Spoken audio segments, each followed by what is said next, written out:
special post-budget presentation. We're calling it the Budget Verdict. Join the conversation here on the Budget Verdict. Joining us today is the Minister of State for Finance, Mr. Jayant Sinha. Also with us is the CEO of the Niti Aayog, along with the entire budget team and, of course, captains of Indian industry. Before we go any further, a quick take from Mr. Amitabh Kant on whether this government has delivered on the Make in India vision and the Make in India dream. Mr. Kant.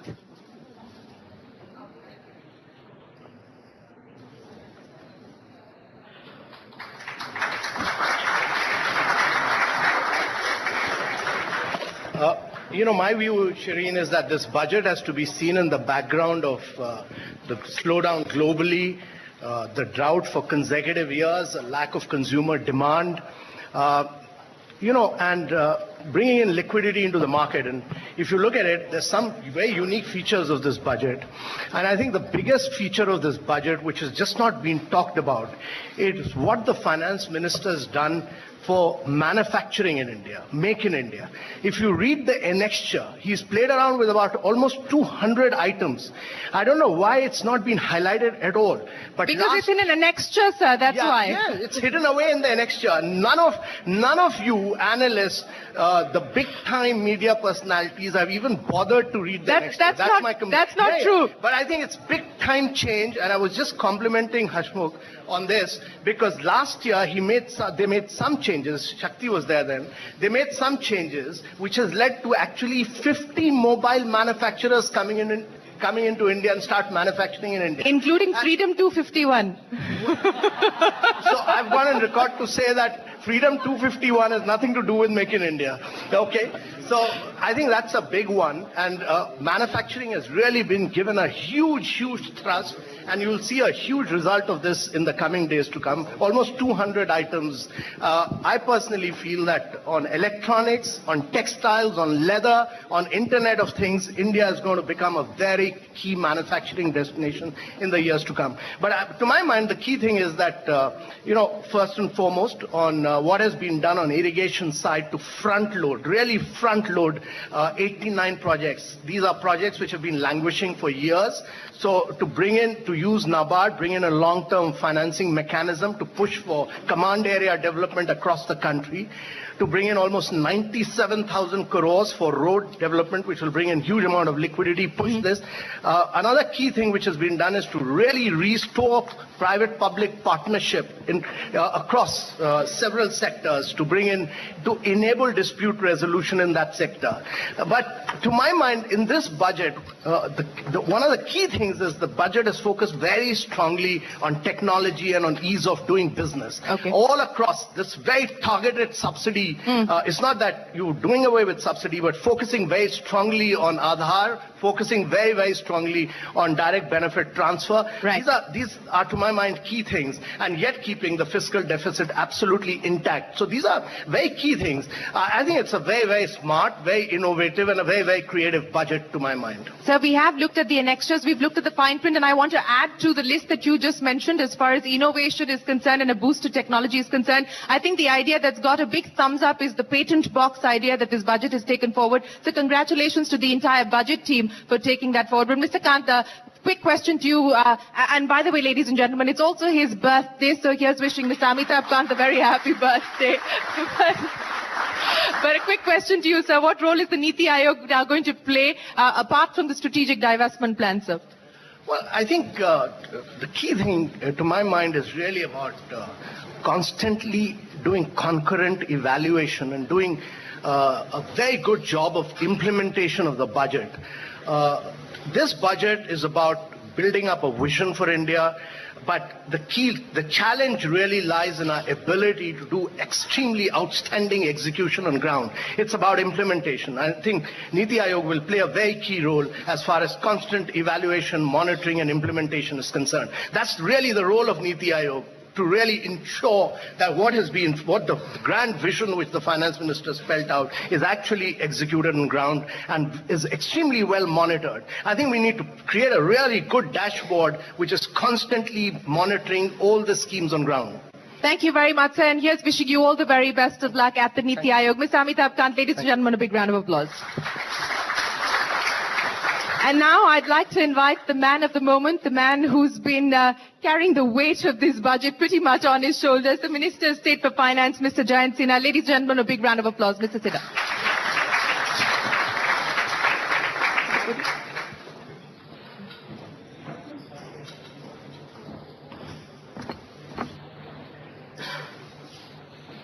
Good evening, Shireen. Good evening, friends. Very glad to be here with you this evening, the day after the budget. Shireen was asking the previous panel, what would you do now that the quarantine is over?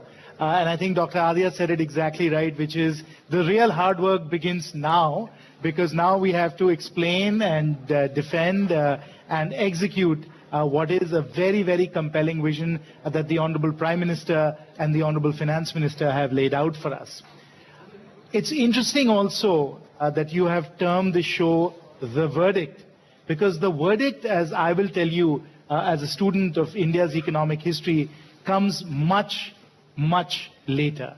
In the long sweep of history, we need 10 or 15 years really to tell whether a budget has truly been historic or not. In the meanwhile, of course, we'll get flashes. So we got a flash today when the equity markets, of course, rallied the way that they did.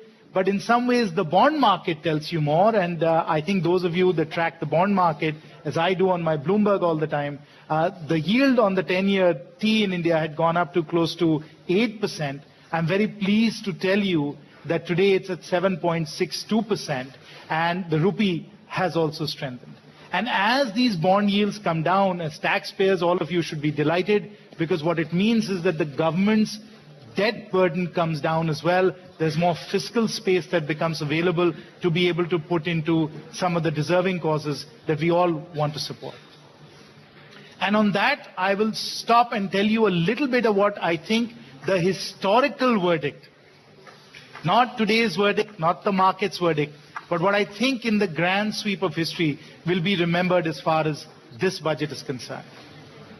I have, in fact, as a student of India's economic history, read through every single budget speech, not just once, but twice over. So I have a little bit of context in terms of what is remembered now of the 91 budget, the 97 budget, the budgets of 2000, 2001, the infamous budget of 2008, and so on.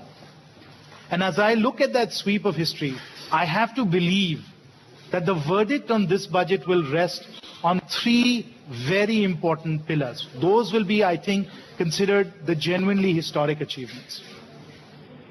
First and foremost, I think we have made a quantum change when it comes to public investment.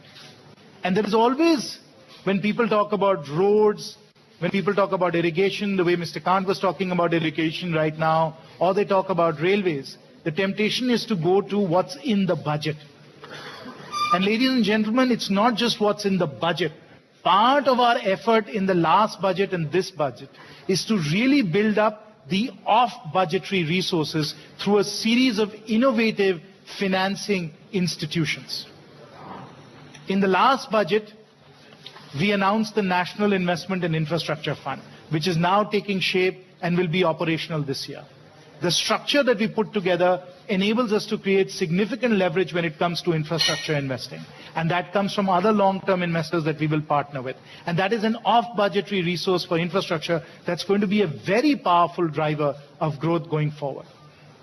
In this budget, as Mr. Kant was saying, we have created a long-term irrigation fund with 20,000 crores by further capitalizing NABARD and making NABARD, which has been very successful in driving agricultural development, and making that a very powerful partner in moving irrigation forward.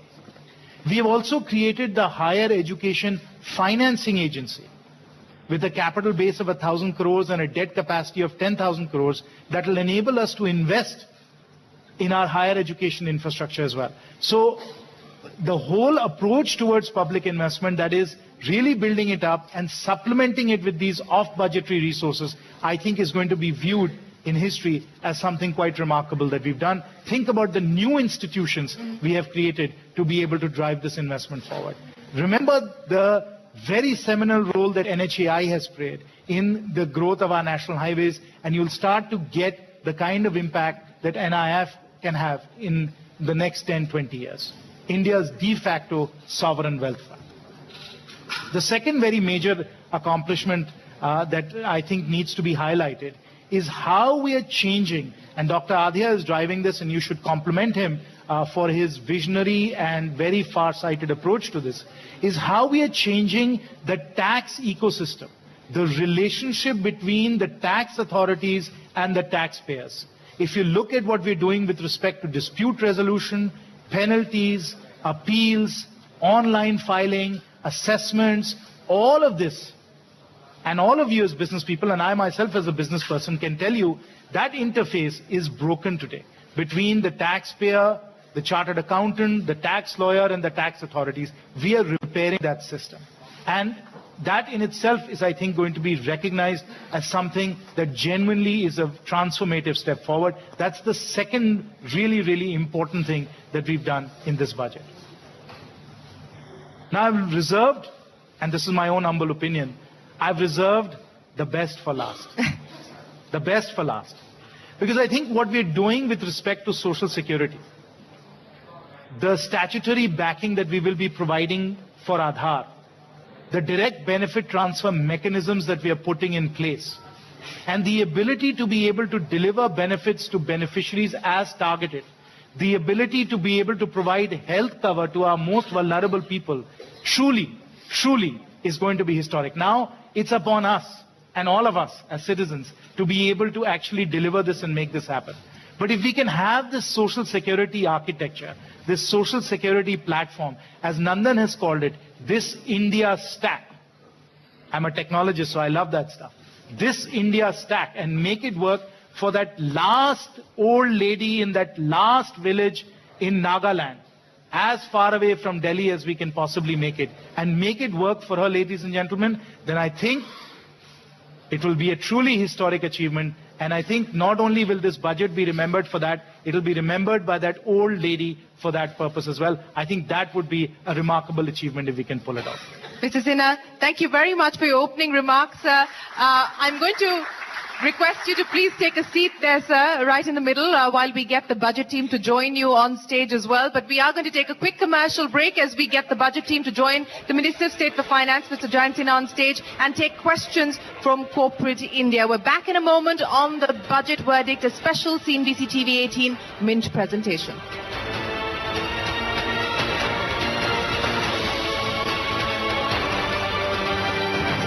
On stage, we've got the Minister of State for Finance, Jayant Sinha, along with him the budget team, Mr. Adhya, Mr. Das, and Mr. Neeraj Gupta, the Disinvestment Secretary, and also my colleague Anil Padmanabhan. Anil, before I get more questions here from captains of Indian industry, I toss it back to you.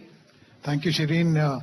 Mr. Das, if I can ask you a question which is one of the criticisms of this budget, that you have undercapitalized for the entire banking PSU banks, that you haven't put in enough money into capitalization. Is that true, or it's an overstated case? The Indradhanush document, which was released last year, projected capital infusion of 25,000 crores during 16-17. So that has been provided in the budget. The finance minister in his speech has also made a very clear indication, and in fact a very strong statement, that if additional resources or if additional recapitalization is required, the government will find the resources for it, and the government will back the public sector banks. One more step which the Reserve Bank of India has taken today around 5 o'clock, Yeah. many of you might have missed it, for the assets owned by the foreign branches of Indian Bank can be revalued and can be taken into account for the purpose of calculating Tier 1 capital. The Reserve Bank circular also says that the real estate owned by the banks in India can also be revalued and can be taken into account for calculating the Tier 1 capital.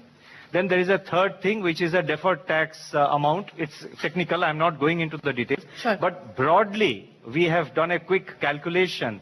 And I feel, based on our internal calculation, that more than 25,000 crores will get added to the Tier 1 capital of public sector banks alone.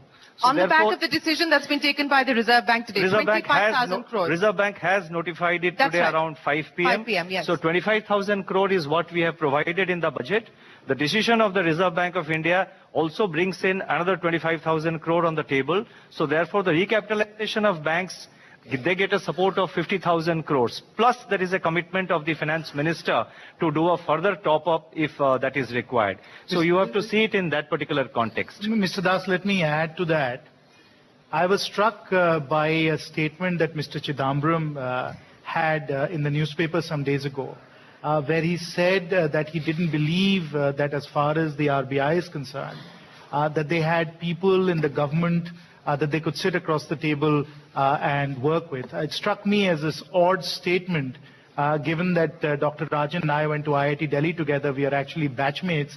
We've not just sat across conference room tables, we've sat across TV The mess tables, hall. the mess table, the tennis court, and a whole variety of other places you don't want to know about. So, No, we do want to know about. Please so, do tell. So as a result of that, you can imagine that the cooperation and the collaboration between the government and Reserve Bank of India, I think, is unprecedented. And of course, we have worked very closely with the Reserve Bank of India, some of the steps that you're seeing now, to ensure that our banks are well capitalized and that under any stress test scenario are fully able to meet either the Reserve Bank of India capital adequacy norms or the Basel III requirements. We have run any number of spreadsheets, considered all kinds of scenarios, and to the best of our analysis, our sense is post the March 31st, 2016 numbers in terms of NPA recognition and so on, the numbers that we have in the budget right now, plus the additional steps that the RBI has taken, will be adequate to meet all such norms. Of course, as we move forward, as consolidation picks up pace and so on, the circumstances may change, but exactly as Mr. Das is saying, we in government are standing in support of all of our public sector banks, and we will make sure that we have a vibrant and globally competitive set of public sector banks. This is the third or the fourth, if I've been counting the headlines that we're getting from this event. I think this is the fourth big headline that we've got here from the government, that the measures that have been taken by the Reserve Bank today, or the notification, will add about 25,000 crore rupees in Tier 1 capital for the public sector banking system. And this is going to be good news that the markets will react to tomorrow morning as well. But if I may take this conversation forward, sir, as far as the recapitalization plan is concerned, the Chief Economic Advisor, Mr. Subramaniam, in the Economic Survey has laid out a 4R prescription for the reformation and the recapitalization of banks. One of the ideas that he's put on the table there, and since we're talking about cooperation with the Reserve Bank of India, is to actually leverage government equity in the Reserve Bank of India and use that as a means of recapitalization. Where do things currently stand on that idea? Is it merely an idea? Has any formal, informal conversation happened around that? Can we expect this to be taken forward? There are many alternatives that are constantly under consideration. There are many policy options available to us. Banks have non-core assets. Banks have different kinds of equity and non-equity instruments that they can issue. There are assets that can be monetized, such as real estate, as was pointed out. Banks can work their balance sheets harder. They can be much more efficient in the way in which they use their capital. So there are a variety of alternatives that are available to us to continue to ensure that our banks have absolutely robust balance sheets, and we will certainly continue to consider all those alternatives. So it is an option that you are going to take forward? We consider all alternatives. Okay, let me put Naina Lal Kidwai on the spot now. And Naina, you've heard what Mr. Sinha and Mr. Das have had to say as far as the recap plan is concerned. And perhaps there was a little bit of disappointment in the market because of the 25,000 crore rupee figure, but the government has caveated that, saying they will provide more capital if needed. On the back of what you've heard this evening, how does the story pan out? I must say, I think I'm quite struck by the fact that, yes, the plan was set out last year, the 70,000, of which 25,000 this year is a reflection of that overarching plan. But the fact that there's an attempt to address it on the grounds that that 25,000 this year may not be enough, and to do it whether through the announcements now made by the RBI or indeed the finance minister's own statement that he was solidly behind ensuring that if more was required, it would be done, because I do believe more than the 25,000 would be required. But I do want to also laud what you're doing simultaneously, which is addressing the problem, which is the NPAs that are causing the problem in the first place. And there's an attempt to do that, whether through the SARFAESI Act and mention of that in the budget, or outside the budget through the bankruptcy bill. But it is an area that needs addressing. I think the area which maybe has not been said enough, but it's not necessarily something that you have to say in the budget, is about equity raising that could happen, which might lead to some dilution possibly of these banks. And if indeed you're going to chuck this into the Niti Aayog, who looks at and addresses everything from strategic stake sales to disinvestment, it would be good to see it go into some kind of a zone where all of these solutions are also looked at. Nena, as far as the capital raising requirements through Indradhanush are required, we had run a number of scenarios, and our sense was that the banks, even after taking into account where the NPAs could net out, would require about 1.8 lakh crores of equity capital. This is CET1 capital, not necessarily Tier 1 capital, so it's CET1 capital. So that was our estimate. As of now, we haven't seen anything that would, require us to change that. Obviously, we've consulted very closely with RBI. They've run their numbers, we've run our numbers, and we've kind of still netted out at that 1.8 lakh crores. Now, the question, of course, in that 1.8 lakh crores is if government puts in 70,000 and we need another 1.1 lakh crores, and I may remind you, this is to meet the Basel III requirements of 2019, and it also assumes a credit growth number across the public sector banks of 12%. Now, we've varied that, but on across each of the public sector banks, depending on their ability to grow, but effectively across the system-wide average is 12%. So that's the credit growth assumption that's in there. With that credit growth assumption, taking into account where the NPAs are at, CET1 capital, the question really will then become, will we be able to raise the 1.1 lakh crores from the markets or not? To my mind, that's the big uncertainty, and we'll have to see. I think the 70,000 crores from the government will be forthcoming. We've already provisioned for that in the budget. The 1.1 lakh crores is really a bit of a question mark. Then, of course, there are contingencies with respect to the NPAs themselves and the provisioning that will be required as far as that is concerned. To some extent, that is going to be dependent on certain factors that may not be within our control. For instance, what is happening in the steel sector.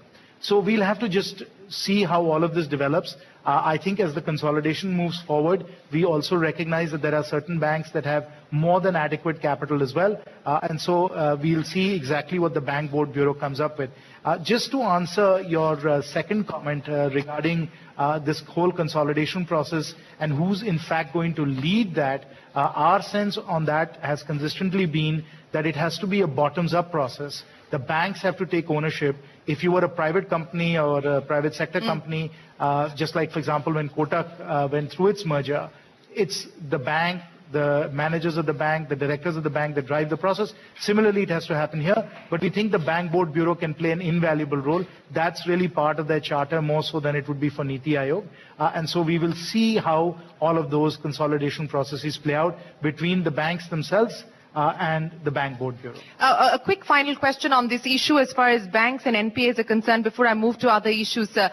In our conversation that we had yesterday, you very clearly said that the bad bank idea is not an idea that the government intends to take forward. You intend to address the NPA situation by way of the National Investment and Infrastructure Fund, which you believe can also raise a stressed asset fund. How soon can we expect movement on that front to address stressed areas like, for instance, the steel sector? Now, that is happening even as we speak, and in fact, the interim investment advisor that we have in NIF right now are in fact looking at a pipeline of opportunities. But please recognize that dealing with the NPAs is a multi-dimensional situation, a multi-dimensional effort. Obviously, we have to reduce the stress in various industries. We are doing that, for example, with the minimum import price in steel and Uday that we have in the power sector. We also have to equip the banks much better with resolution capabilities. They're certainly doing that through the JLFs, the CDRs, and the SDR. That also is something that we are working on. Longer term, we have to bring into force the bankruptcy code, which we are hopeful will get passed in the second session of Parliament. That's another element in all of this. And then third, I think that the private sector through the ARCs and their own special situation funds also have a catalytic role to play, which is why we've introduced the 100% FDI in ARC and the pass-through capabilities in the ARC as well, which has been very well received also. Yeah. So by putting in place all these different mechanisms, by solving this problem in this multidimensional way, we think we'll get a grip on this in this fashion. So bad bank, that idea has died even before it started. We've consulted with a lot of leading experts on this matter. Recently, we had a policy charcha in the North Block where we had people from the IMF, people that had worked on the TARP, advisors from across the world. I think the consensus generally was that a TARP-like facility, a stressed assets facility, actually it makes much more sense because a bank is a deposit-taking institution. Yeah. Why would you set up a deposit-taking institution to deal with stressed assets? And the US, as you know, was very successful in doing it through TARP. So I think that's where global best practice is right now, not a bad bank. Okay. Atul Punj, you have a question? Yeah. Good evening, everyone. Firstly, I'd like to compliment you for this budget. I think it was very good from our perspective, that is the construction sector. Red flag, as was said earlier, that walking the talk is going to be the challenge for everybody right now. That currently a lot of the NPAs in the banking system come from the infrastructure sector, a lot of them to do with construction or let's say highways, power, etc. A lot of growth is coming in the highway sector because of the government initiatives. So the disconnect between the banks and the sector itself is just a red flag I'd like to raise. But coming to another point, when we talk about budgets, we talk about income expenditure. I had asked the question to the then Vice Chairman of the Planning Commission in 1999 that India reforms under crisis, and I said right now the world is under crisis, why don't you bring out your administrative reforms? At the time, I quoted to him that Rajiv Gandhi had said 15 paise of every rupee that is destined for development actually reaches the project. His son then came up and said 7 paise. I don't have any personal knowledge of the numbers. Sujit was over here, he probably have a better view on that.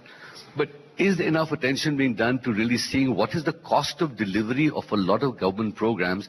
Because if you can bring the cost of delivery down, automatically the resources that you require to really fast-track growth become available exponentially.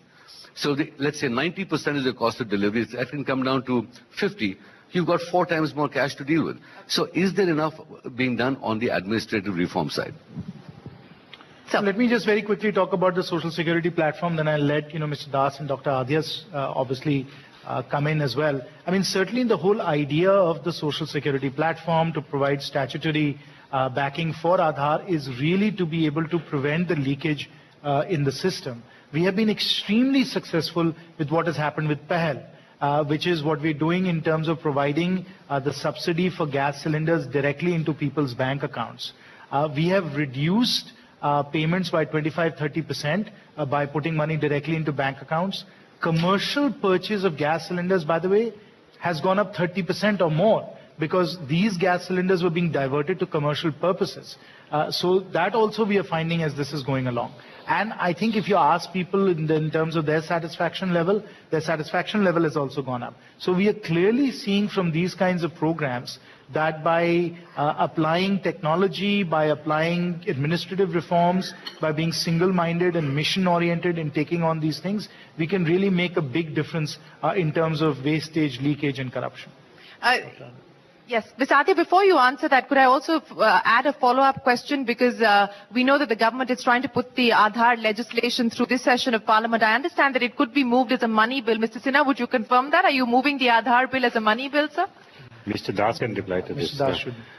Well, that you will know when it's introduced in the Parliament. It's a parliamentary privilege issue. I'm not supposed Is that what you're working on, sir? I'm not expected to comment on something before it reaches the Parliament, but I can assure you that the Aadhaar bill will be introduced during the next few days, and certainly during this leg of the budget session, which concludes on 15th March. And the necessary preparatory steps have been taken for that. But coming back to, Atul's point, with regard to the problems of, the highway sector or the infrastructure projects getting stalled. We have done 2 more things to debottleneck certain stalled projects, especially projects which are based on the PPP platform, where private sector investment, where the private partners are there. The government has now agreed, the finance minister has announced that guidelines for renegotiation of these PPP contracts, PPP concession agreements, those guidelines will be issued very shortly. Typically, a PPP project, the concession period is for 30 years. When you are functioning in a real economy, the economy is constantly changing. It's a dynamic world. So to deal with new situations or new challenges, there has to be a provision for renegotiation where the triggers are spelled out in a very transparent manner upfront. Right. Number one. Number two, as the Minister of State has already pointed out, there is a public utility dispute resolution bill, which is also we are working on it, and that I would expect will we are trying our best to see that it is introduced during the current budget session, not in the first leg, but perhaps in the second leg. Our effort is to sort of introduce that bill, which will provide a legal basis for dispute resolution between the authority, that is the government department or the government agency on the one hand, and the private investor on the other hand. So this will provide a legal backing to the kind of renegotiation that is to be taken up. So number of measures are hidden, not hidden, but they are in various parts of the budget speech. I think, slowly the effect of that will sink in the public mind. The effects will percolate over a period of time. I had earlier mentioned, very quickly, I'll just conclude this portion. I had earlier mentioned about the reform in the transport sector, in the road passengers transport segment. Yes. This is one of the most unreformed sector today. If somebody has to travel from within a particular, small city from one place to another place, or if he has to travel from one district town to another town which is 50 kilometers away in rural India, he has to wait for hours together for a bus to come. And when the bus comes, it is overloaded. Now, why it is happening? Because this is one area which is still on a licensing raj. Right. We have this announcement which the finance minister has made. It is a de-licensing of passenger road transport segment. And this, I am sure, will trigger in a lot of things. It will first make public transport facilities high quality, more frequent, improve the facility from the public point of view. It will bring in additional investment. It will create additional jobs. It will also bring in a lot of new startup entrepreneurs. If I have the money, I can introduce 2 buses to run between town A to town B. All that I have to do is to follow the guidelines, register and operate the buses. So this is a sector which has been completely opened up. All right, so that's the 6th headline that we've got coming in here, that the Aadhaar legislation, of course, you had already said that you were hoping to move it in this session of Parliament itself. Now you're also saying that the public utility resolution bill will also be moved in the budget session of Parliament. But sir, a hypothetical question. You said preparatory work is already underway. How will it pass legal muster, sir, moving the Aadhaar legislation as a money bill? I did not say it is a money bill. I'm saying if it were to be moved as a money bill, sir. You see, I would not like to reply because your question is speculative. Let the Parliament have the privilege of knowing the character of the bill. Yeah, first. Shireen, can I just jump in? Just an associated question. One of the controversies where Aadhaar ran into this whole legal tangle was on the issue of privacy. So is there a plan also to bring in a privacy bill, because it has been doing the rounds in the previous regime, and it will once and for all address this concern? Mr. Sinha, would you be able to dwell some light on it? As Mr. Das has pointed out, this is really a question of parliamentary privilege to talk about exactly what shape the bill is going to take. So I will have to refrain from commenting on this. You will have to wait for the legislation to be introduced in Parliament. No, I meant, there's a privacy bill which basically guarantees privacy of data, which is what the whole legal challenge. Right now, if you talk about privacy of data, you'll have to go to the Information Technology Act, which is where data security and data privacy issues are identified. When this was passed, those themselves were modeled after, I think, global best practice and are generally considered to be quite sound. Okay. All right. Let me get more questions in from the audience now. Pratyush Kumar, the head of Boeing in India, joins us. Pratyush, your question. I must congratulate you for the tax rationalization for service taxes for MRO, it will unleash a lot of activity for maintenance, repair, and overhaul in aviation sector, which is the sunrise sector, as you know, for India. One question that we have for you is that we noticed in one of the appendices that you removed the exemption for some of the defense-related item duty structure, which will certainly not only transfer the burden from finance ministry to the defense ministry because their effective budget will go down, but it will also potentially put pressure on manufacturing for Make in India on the defense sector because a lot of the raw materials and ingredients are actually imported, and a lot of the high value added items that we've done in India will be discouraged because of that. Any comments on that? Mr. Adya, you want to take that? I think from what I understand is he's asking about the removal of exemption on the the import duty on the defense equipment. That's right. Well, that's intentionally done with a view to give some kind of a space to the domestic defense manufacturing industry. So it has been done in consultation with the Defense Production Department, and all it means is that we will get some money from custom duty, which we would be able to pass it down to the Defense Production Department, so that they are not affected by that. So this is all that we are trying to do. But is this bad news, Pratyush, for Make in India, especially as far as the defense sector is concerned?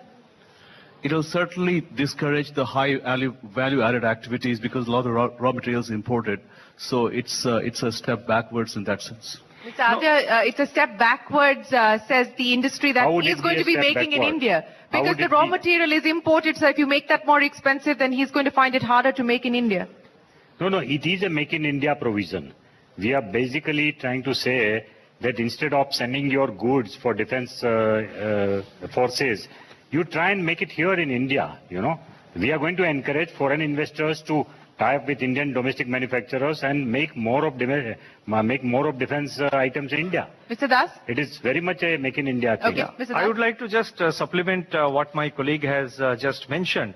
You see, what was happening earlier, hitherto what was happening is that if you imported something from outside, the defense ministry imported something from outside, it was exempt. But if it was sourced from a local manufacturer, then there were taxation. Okay. This gave an unfair advantage to the, for supplies from abroad. By removing this exemption, the tax liability with regard to the imported equipments and the tax liability with regard to the local sourcing, they have been placed on par.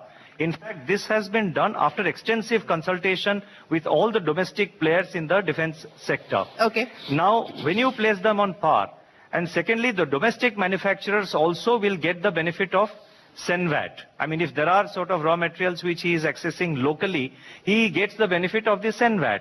So therefore, the policy is designed mostly to promote Make in India with regard to defense equipments and other kinds of defense supplies. And this has been done, I can assure you, over several months of extensive discussion with the Indian defense equipment manufacturers. All right, let me also bring in now tax experts who have been reading the fine print. Gokul Chaudhary, partner at BMR Advisors, joining us. Gokul. So there's a lot of stuff in the fine print, 170 odd clauses amended, etc. We are going through the fine print and we're finding lots of little issues and ticklish issues, which of course we'll reach out to your ministry. But my question was a little different, Shireen, which I wanted to raise. When the oil prices were above $100 for a fairly long period of time, there was a lot of emphasis in the government about long-term energy security to be built and how to acquire acreages, pipelines, and so forth to be able to bring in that energy security into the country. The question is, that seems to be something which was missing from the conversation that we heard in Parliament during the budget session. And the question is, how much of emphasis are we still seeing on energy security, considering that even the 54,000 crores of excise duty which we're talking about is dependent on low energy prices? What is he asking? So there is one item which has been missed out so far in the post-budget conversation. The government has announced that with regard to certain category, certain difficult areas in exploration, in gas exploration and discovery, there are certain high temperature, high pressure areas, very difficult areas. There the government has announced that there will be a calibrated, the pricing will be market linked and will be done in a very calibrated manner. So what are you doing by that? What you are doing by that is to incentivize exploration incentivize new discoveries, and try and augment the domestic availability of gas. I think this particular announcement has been missed out in various deliberations. This is really, this is an impactful announcement, and I'm quite sure this will lead to a lot of investment in exploration and in new discoveries. Okay, Also the oil cess. Yes. It was 4,500 rupees on the total quantum, on the per quantity, but now we made it 20%. Now we are losing about 5,000 crore in that, but this will incentivize the domestic domestic production of mineral oils. Okay. Mr. Gupta, let me ask you, sir, before I bring in more questions. And you've articulated for us what the government intends to do as far as strategic disinvestments are concerned. But, this business of falling short of disinvestment targets year after year, sir, and it's not just something that your predecessor has dealt with. Even your predecessors had to deal with this on the disinvestment front. How do we ensure that we actually stick to the targets that are set out in the budget? Because otherwise, setting a target becomes a meaningless exercise. First of all, the target is to be operated in the space which is available to us. If you see, we have nearly 235 CPSEs, only 44 of them are listed. And these 44% command almost 12% of the market cap. So the space available to operate is pretty large. And targets have to be seen in that space only. Besides 44, we have a lot of requirement of listing. And we have to comply with listing requirements, and we will be going for IPOs and all. There are many other sectors in which we can mobilize resources. Another instruments we can mobilize resources. So issue is, government is needing resources to spend more, and the department is committed to work on these targets.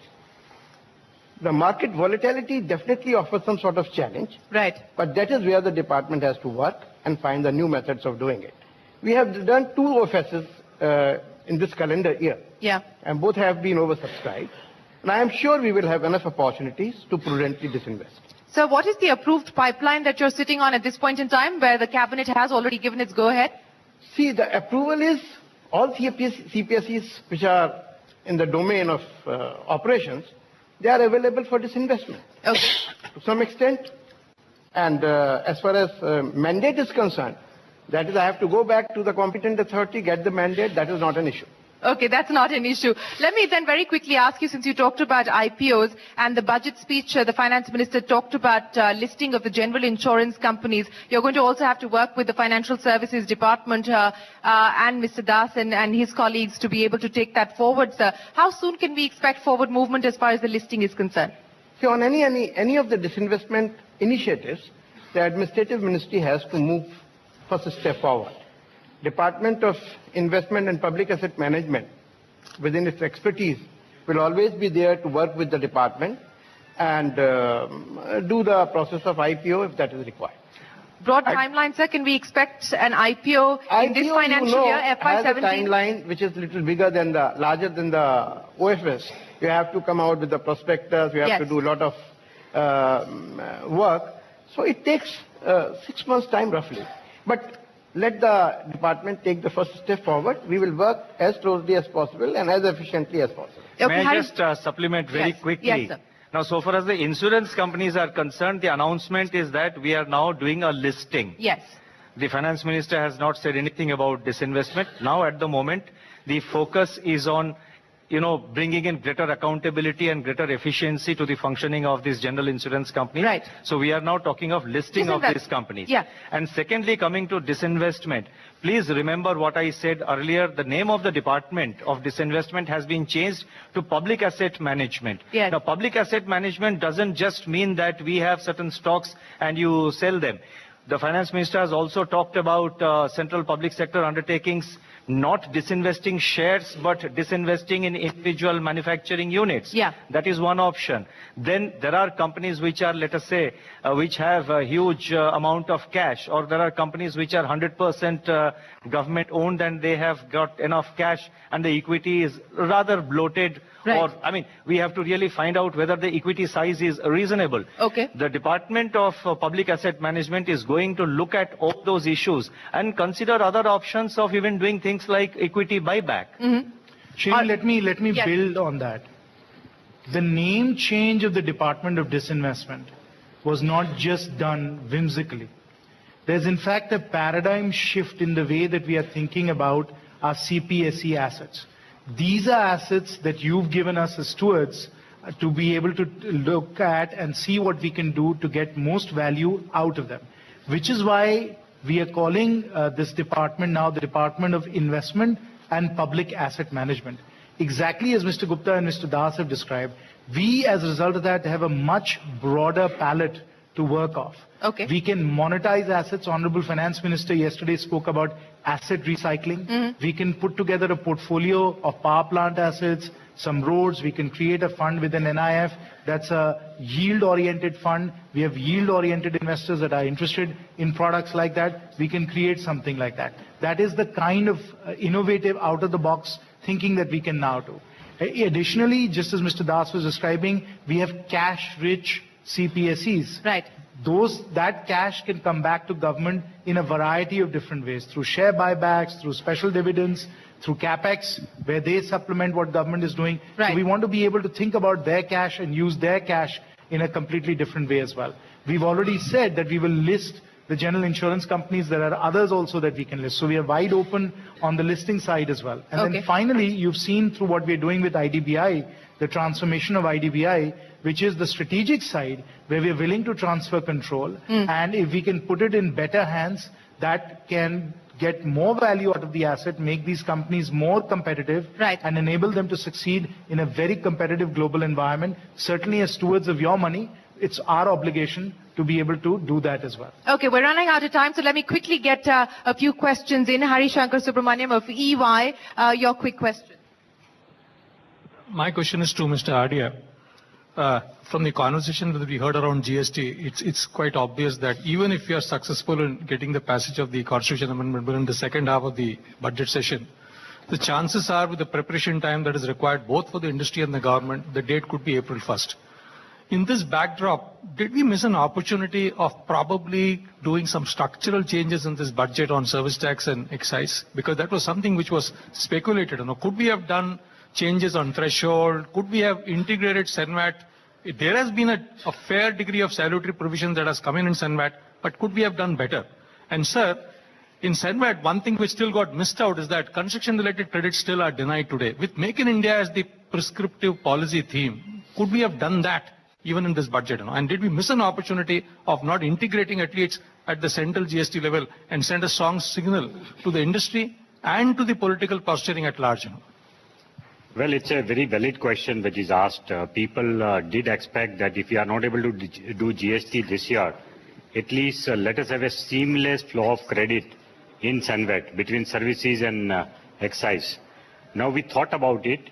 There are two issues. One is that we must also do the other thing. The other thing is that today, under excise duty, we have got exemption up to 1.5 crore. Now this is the present limit of exemption. In most state governments, the exemption limit for VAT is as low as 10 lakhs or 20 lakhs or 25 lakhs at the most.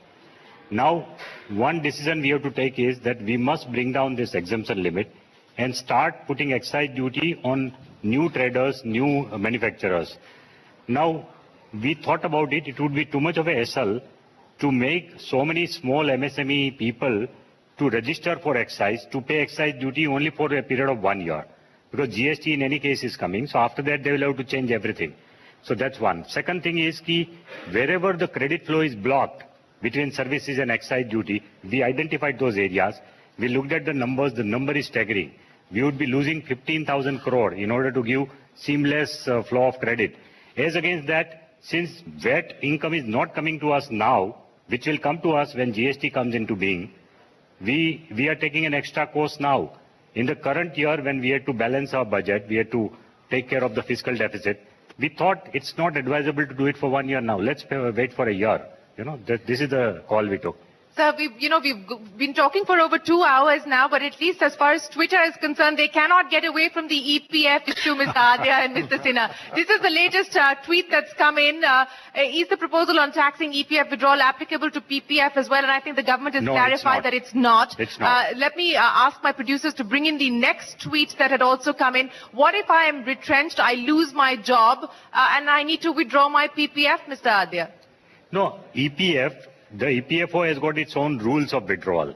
And that I'm not sure what those rules are. That is for EPFO people to tell them, But as far as we are concerned, we are talking about the tax treatment of EPFO, which will kick in only at the time of retirement. Okay, all right. Let me bring in a startup into this conversation as well, because along with the Make in India budget, this was also expected to be a startup India budget. Neeraj Kakkar of Hector Beverages, the man who produces the paperboard drinks that you and I drink when we're traveling. And Neeraj, thanks very much for joining us here. Your quick question here for the Minister as well as the Secretaries.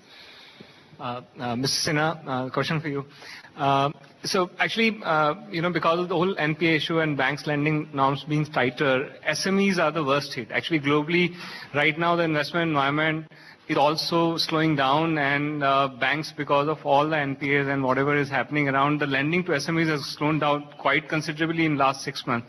I don't know the macro numbers, but we're facing it on the ground. Is there some work which is happening on capital availability for the startup sector? No, there's a lot happening to ensure capital availability for SMEs. Certainly, starting with Mudra, we are providing for micro enterprises the ability to borrow between 50,000 to 10 lakhs. And of course, as you know, through Mudra, we have now 2.27 crore borrowers that have in total borrowed over 1 lakh crores. So that credit, in fact, has been made available to micro enterprises. We are also monitoring and in constant discussions both with RBI as well as with the banks to ensure that credit, which is the lifeblood of the economy, is available for working capital and other purposes for SMEs and so on. Certainly the private sector banks by and large don't have an NPA problem and are able to lend to SMEs, and in fact many of them have specialized in lending to SMEs, and so that source is also available. Third, I will say is that SIDBI, of course, is making a lot of efforts to ensure that credit is flowing to small and medium enterprises. As part of the India Aspiration Fund that SIDBI is got in place right now to ensure that Indian venture capital funds take off. They're looking at MES and debt-oriented funds as well. So whatever we in government can do to ensure that credit is available to SMEs, we are doing that. But I will say, and I'm sure you have lots of viewers also right now, if any entrepreneur feels like the banks are not being appropriately supportive, or there are reasons why they feel that there has been something done to them that is unjust, please write to me, mosfinance@nic.in, mosfinance@nic.in, and we'll see what we can do to help you all. Well, thank you very much, Mr. Sinha, for that. Mr. Goel, representing the tourism industry, you have a question. Sir, my understanding is that this budget is for the rural sector, and it's a great vision, and I compliment on 160 airports which are going to be revived, and also but if we keep taxing, till GST comes, we are getting unfairly treated because our tourism exports are being taxed, whereas physical exports are exempted from service tax. That is one. Secondly, ATF, although it may not directly affect us, but if you build these airports, and there are no airlines flying to those airports, and I can name a few airports which millions of rupees have been spent, crores of rupees have been spent, and no airline flies there. So what we need to do, and out of the 2,000 members, about 40% are startups, and about 60% are SMEs in our industry. And we can create about 100 million jobs in 10 to 15 years, because according to WTO, 1 out of every 9 jobs that are going to be created are in the tourism sector. And the Prime Minister has talked about tourism from the Red Fort and everywhere. But actually, in this budget, also, tourism has got nothing. Not a word has been mentioned. So, what do you think? I mean, how are we going to create jobs in the rural areas if tourism is not going to be encouraged? No, about the tax issue, let me tell you, for the regional connectivity stations, what Civil Aviation Ministry is trying to make a policy for, we have not increased the ATF. ATF is 14% for other places, but for regional connectivity stations, which Civil Aviation Ministry has declared, we are not going to charge 14%, it will remain 8%, the duty on ATF. So that's one encouragement we are giving for those new airports. I'll just add a philosophical point here. Very often when all of us interact with industry or with businesses, and of course, I was a business person for 30 years before I came into this role. I like to remind everyone that we in government can only play a very, very limited role. All we can do is facilitate your businesses, support and get out of the way. When Honorable Prime Minister spoke at the Startup India conference, he gave a very inspiring speech, but he started off by saying, our job is to get out of the way. So it's really incumbent on you. If you think there are all these great jobs to be created, all these great businesses to be created, you have to do it. You tell us where things are getting in the way. You tell us where you're not finding it possible to compete globally. We'll do what we can. But what we can do relative to this is very, very limited. We can only play a facilitating role. We are just the umpires and the groundsmen. You have to score the centuries and take the wickets. Another question here. I think the tourism industry is feeling very, very left out. Sir, just to supplement to what my colleague has said, in spite of the fact that there is so much of thrust for FDI, the inbound tourism can bring so much of foreign exchange. There is no mention of whatsoever. I'm sorry, could you keep the mic a little closer? No, I'm talking about the FDI has been given so much thrust, but inbound tourism, which can bring so much of foreign exchange, has not been given any facility of whatsoever. Over and above, we are talking about Skill India. As my colleague has said, the tourism can bring so much of job for the entire youth. Yeah. Nothing has been done about it, and the tax has been increased every time. Whenever there is a chess, the tourism also gets extra tax, no benefits. Okay. So that's a very general statement, and of course when we come to tax, we should all recognize as Indian citizens that both our tax rates as well as our overall tax collection as a percent of GDP is at very reasonable and moderate levels. So I'm not sure I would accept the argument that we are heavily taxed or that tax is a deterrent to growing businesses in India. I'm not sure I would accept the argument there. But if you come to us with very specific suggestions which are in the national interest, and of course given our fiscal situation will enable us to increase tax revenues, we are obviously willing to listen to that. mosfinance.nic.in. mosfinance.nic.in. That's where you need to send in your questions and recommendations to. Our doors are always open. We are willing to, in our limited way, we are willing to help you as much as we can. We'll take this conversation offline. By the way, sir, we're going to have to move away from tourism. We just got a Twitter question in, sir, and I'm going to put that to you, saying you've hiked the excise on cigarettes once again. Why have you left BDs out? And this is a question that comes to you practically every year, sir. Yeah, though ITC today, by the way, was one of the high flyers because the expectation was that it would have been a higher excise, higher than 15%, but it's actually been below what the market was estimating. But why this political sort of excise duty hike that we go through every year where you leave BDs out but tax cigarettes? No, please. That's why you have the politician, right? It's more to do with a political call which Mr. Sinha will have to take. So he's tossed the ball back into your court. Now you can decide you want to play cricket or you want to play tennis with it. Well, the fact of the matter is that we have many informal sectors of the economy. It's not just a question of BDs. There is a variety of other products that are in the informal sector of the economy that are obviously very important, both in terms of income generation as well as job creation. And we have to tread very lightly and very carefully in those sectors. A man who might be feeling relieved, Venkatesh Kini, I know that Coke had said that you would be forced to abandon a lot of your plants here in India if that rate of 40% were to come through as far as aerated drinks are concerned. So it hasn't come through, at least as far as this budget is concerned. But are you a worried man today? Well, I'll answer that question in wearing two hats. One is consumer products industry. The focus on rural India is excellent because for the last 2 years, we've seen a significant slowdown in rural India, and I think this is going to stimulate demand over there. The second thing which I'm very energized to see is the 100% FDI in food processing for made in India products. And I'm also glad that you did not touch the excise rates on juice because that is the sector we've made a lot of investments in. The only question I would have is the recent excise duty on soft drinks, on aerated drinks, makes the tax rates on Limca higher than on alcohol in some states. So I certainly hope you will relook at that and get that increased anomaly. by 3%. From 18, we have made it 21%. So it includes, if you include the VAT rate, it really, many states, it actually turns out to be a higher rate of tax on Limca than on alcohol. So I hope that we will be able to come to you with a request. Please tell me where alcohol is cheaper, because I would like to go there. So anyway, so we would definitely want to look at some of the anomalies because of the state plus center, the combined. I recognize that the center is not the main issue. It's the state plus center. All right. I don't know which one of you wants to take this on the panel, but I'll throw it to you. This is the question that's coming on Twitter. Only 4.9% increase in education sector budget. Clearly, the government doesn't like students these days. Mr. Sinha, who wants to answer this question? Education is much more. I'll take that. Yeah. You see, education sector is the central government expenditure, then there is the state government expenditure. In fact, if you put together the state government expenditure, it's far, higher than what the center is spending.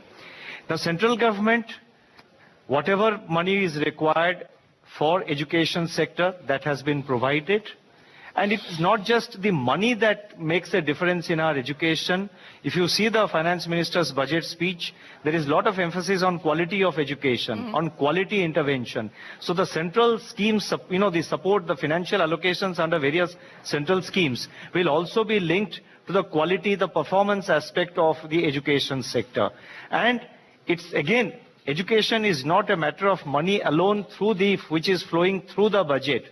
In the higher education sector, as the minister has already pointed out earlier, there is a higher education financial agency, the HEFA, the HIFA, which is being set up. I think that will bring in a lot of money on the table, which will be able to support, institutes of higher learning in the higher education sector.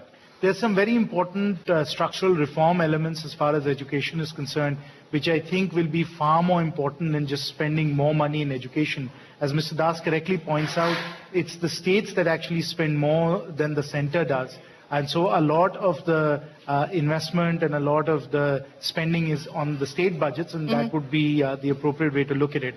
But we've done two very important things as far as education is concerned. One, of course, is the emphasis on quality in Sarva Shiksha Abhiyan, where we've said explicitly that we are going to look towards learning outcomes, not just facilities and inputs, but look at outputs as well. That's very important, that policy shift that we are undertaking there. The other thing that we've done, and there's not been much discussion about it, but you're all business people. There are many of you who are entrepreneurs, and I think you will certainly appreciate that. We have said, and this is another very, very important step that we've taken in the budget, that we will have 10 public universities and 10 private universities that will effectively have a separate regulatory framework from the current regulatory framework that pertains right now.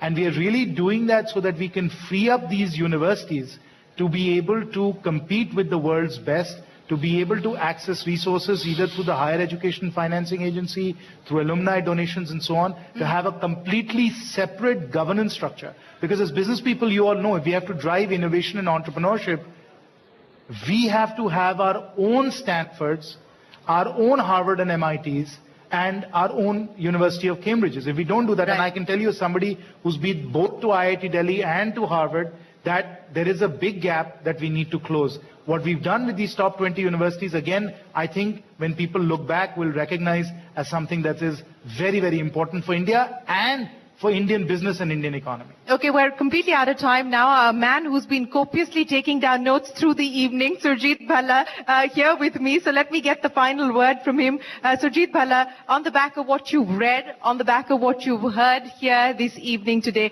how would you sum up and how would you rate this budget?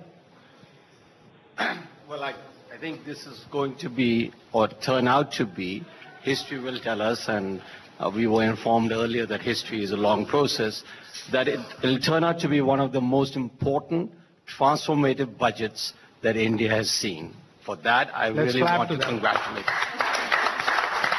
I think there is a larger issue, which is outside of the budget, which is how do we improve public sector delivery. Education was mentioned, and I really appreciate the efforts that are being made, but until the entire system, now I'm talking about primary education, secondary education, teachers not showing up in schools, you know all of this, so I'm not trying to give you news on this, but I think some real sincere effort to improve that aspect, which will improve your expenditure side, which will improve the learning side. Mr. Sinha, you want to quickly respond to that? No, it's, I think, what all of us have been saying. Mr. Khan said it as well when he gave his remarks, which is really, it's about execution.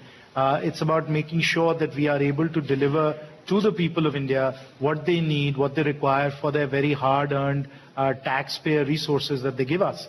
That has to be a very important, if not the most important priority for us, and you can rest assured that that's what we worry about day in and day out. As my colleagues here will tell you, we are constantly thinking about what we can do to streamline our work, our execution. We've already had the Expenditure Management Commission that's looked at ways in which we can become more efficient. We've also discussed that in the budget, where we said we'll streamline some of the ministries, that we will get rid of some of the autonomous bodies and so on. So we are very much focused on that issue. We recognize, and for somebody like me who has to face the voters just 3 years from now, you can imagine that is a very important and the most important priority. So let me end by asking you that, Mr. Sinha. Is this budget 2019 disguised as budget 2016? I think what this budget demonstrates, and what is, as Sujit correctly points out, the best budgets have demonstrated, is that good economics is also very good politics. On that note, gentlemen, appreciate you joining us here at the CNBC TV 18 Mint Budget Verdict. Mr. Sinha, Mr. Das, Mr. Adya, Mr. Gupta and Anil, thank you very, very much for joining us here and taking the questions here from Captains of Industry. My many thanks to all of you for joining us here this evening, and I hope you took away some valuable insights on what this budget will mean as far as the Indian economy is concerned. Thank you very, very much for your time. Thank you.